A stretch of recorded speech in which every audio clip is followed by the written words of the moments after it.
Hey, tu sais quoi? Je réfléchissais à un truc. Il y a des gens qui ont l'impression que...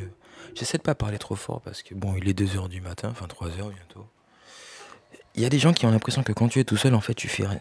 Enfin, je vais pas parler pour je sais pas. Mais j'ai l'impression qu'ils ont l'impression que toutes les personnes qui restent isolées volontairement euh, ne font rien pendant qu'elles sont seules. My God. Si YouTube me le permettait, je pourrais parler pendant des heures tout seul, hein. Mais j'ai droit qu'à 15 minutes, alors bon. Tu sais, j'ai fait un truc récemment euh, qui est très intriguant pour moi.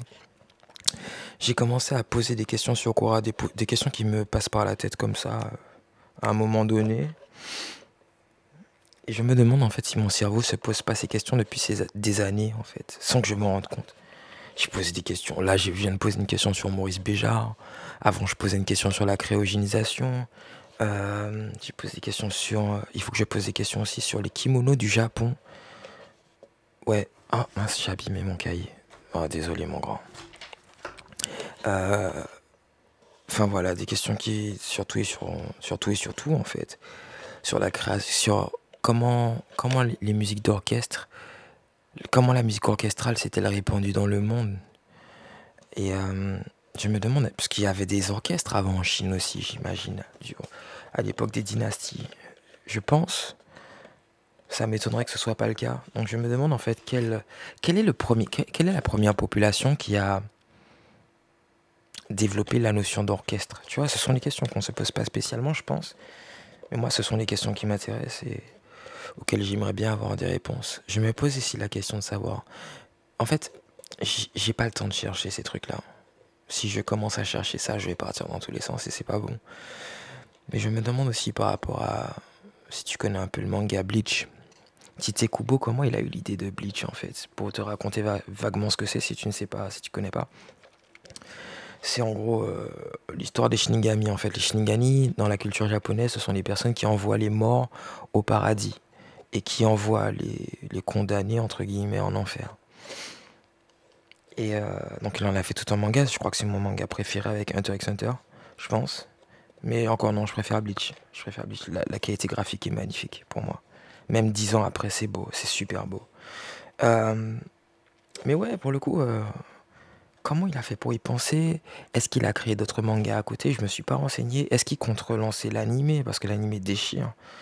Et, mais je pense qu'avec tous les trucs de streaming et tout, faut vraiment pas que les gens spoilent, quoi. Enfin, que les gens piquent, en fait, les vidéos, j'imagine. Ça doit coûter tellement à l'industrie, en fait. L'industrie de la créativité l'a pris cher avec Internet, je réalise. Tu as les films qui sont streamés, tu as la musique qui sont streamés. Je suis coupable, des fois, de piquer des musiques comme un con. En fait, à partir du moment où on a dématérialisé le matériel, enfin non, à partir du moment où on a dématérialisé l'information, on a aussi rendu plus facilement accessible et parfois trop facilement accessible. Et la notion de mérite est, comment dire, remise en question parce que tu as une personne qui va payer 9 euros pour une vidéo, pour un film, et puis tu as quelqu'un qui va en piquer un parce qu'il s'est codé ou parce qu'il s'est passé sur un site. Et encore une fois, j'en suis coupable, hein, donc c'est bien joli de ma part de dire ça, mais ouais, c'est complexe. Puis en fait, on a pris l'habitude aussi. Avec Emule, en fait, on a pris l'habitude de se dire, bah en fait, voilà, c'est accessible, donc pourquoi s'en empêcher? Et ça me fait même me poser des questions, tu vois, par rapport à la notion de vol, parce que est-ce que si on savait que dans un magasin on peut rentrer et prendre des choses, comment on se comporterait? Tu imagines toi s'il y avait un magasin qui te disait, bah vous pouvez prendre ce que vous voulez? J'aimerais bien voir comment les gens se comportent pour savoir si éthiquement on pense au fait qu'il y a des centaines ou des milliers ou ne serait-ce que des dizaines de gens qui ont passé du temps à concevoir les produits, qui ont travaillé à la conception du produit, qui méritent d'être rémunérés. J'aimerais bien voir comment on se comporte dans ce genre de situation. Peut-être que ça existe déjà. Je sais pas, à voir. Mais ouais, ça, voilà, plein de questions qui me viennent en tête, certaines que je traite quand c'est par rapport à mes projets et d'autres que je mets de côté. Mais ouais, là, je pense que je suis dans la phase en fait où j'ai aussi posé la question aux gens, quel est votre... pouvez-vous parler dans votre patois natal? Ça c'est cool, il y a deux personnes en fait qui ont récité la fable de La Fontaine. le corbeau et le renard avec leur patois, et c'est super cool. Et du coup, tu peux faire un comparatif entre les deux. Je trouve ça super intéressant. Je sais pas si je le ferai en créole, pas quoi. Enfin bon. Mais ouais, pour revenir au sujet de base, en fait, oui, les gens ont l'impression que quand tu t'isoles, en fait, tu restes là à penser à rien. Alors que parfois, c'est justement parce que tu penses à tellement de choses, mais que tu ne peux pas aborder ces sujets avec les personnes qui t'entourent, que tu t'isoles. Et c'est ce que les gens ne comprennent pas. Moi, c'est la raison pour laquelle je m'isole. Je m'isole parce que tout simplement, les personnes auxquelles je suis attaché, à part certaines, à part Pascal et Manu principalement, c'est difficile d'aborder des sujets de conversation parce que ces personnes-là ont d'autres centres d'intérêt. Et c'est pas négatif en soi, c'est juste qu'elles ont une autre vision du monde, une autre vision, d'autres priorités. Et on pense pas pareil en fait. Et c'est pas grave qu'on pense pas pareil, mais c'est même que des fois nos pensées ne sont pas complémentaires. Maintenant, on va savoir ce que ça va donner plus tard, hein. Si je vous fais naître, pour vous mes enfants, parce que c'est pour vous que je fais ces vidéos-là, si je vous donne l'opportunité de naître, j'espère que vous trouverez des personnes avec qui vous avez la possibilité de rire, comme j'en ai trouvé, d'être sérieux, comme j'en ai trouvé, et aussi d'échanger sur des sujets profonds qui vont vous permettre de vous construire votre avenir. Et ça, c'est plus rare. Pour moi, en tout cas, c'est plus rare. Ou c'est peut-être que je n'ai pas suffisamment fait l'effort de chercher, ou que j'ai laissé tomber ces personnes, je m'en suis même pas rendu compte. Mais ouais, j'aimerais bien, tu vois, avoir une team, des fois. Je me dis, moi, je suis pas forcément fan de l'isolement, surtout récurrent. J'aime bien être seul parce que ça me recharge. En tant qu'introverti, entre guillemets, enfin, apparemment.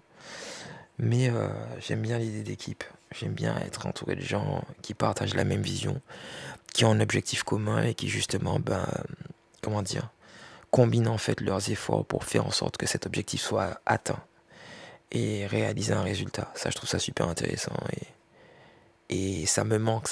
J'ai vécu cet événement l'année dernière pendant une séance photo et j'ai vu ce que ça donnait et je trouvais ça magnifique en fait. J'étais avec plusieurs modèles, il devait être 6 à peu près. Il y avait Anaïs Salomé, Nick Gabin, euh, Naïma et sa pote.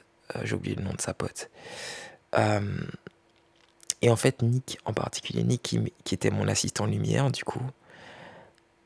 Et, euh, et j'ai vu le pouvoir de l'esprit d'équipe à ce moment-là. J'ai fait waouh. Ouais, je trouve ça beau en fait. Je trouve ça beau de travailler en équipe quand tout le monde a le même centre d'intérêt et les mêmes objectifs. Je trouve ça super cool. Donc ouais, ça fait cogiter. Ça fait pas mal cogiter. J'ai hâte de revivre ce genre de situation. Je pense que à partir du moment où je vais travailler avec des créateurs, parce que j'imagine, là, il faudra que je fasse la place et tout. Mais ah oui, il faut que j'achète des chaises. C'est ça qu'il faut que j'achète. À partir du moment où je pourrais justement faire de cet espace en studio, techniquement, soit les créateurs viendront avec leurs vêtements ou leurs accessoires, soit c'est moi qui vais les récupérer, mais ce serait bien qu'ils soient présents. Et si on arrive à faire une équipe avec les créateurs, make-up artistes et modèles, on sera au moins 4, ça peut être chouette.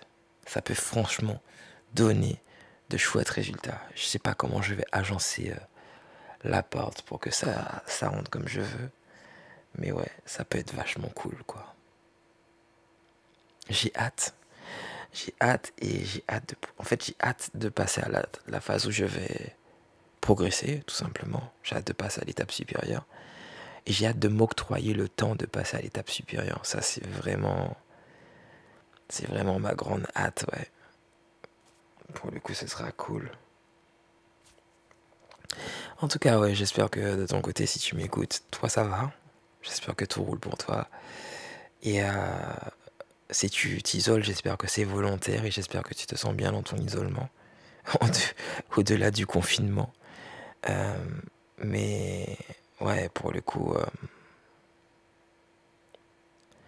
j'espère vraiment que tu es dans une situation favorable à ton épanouissement.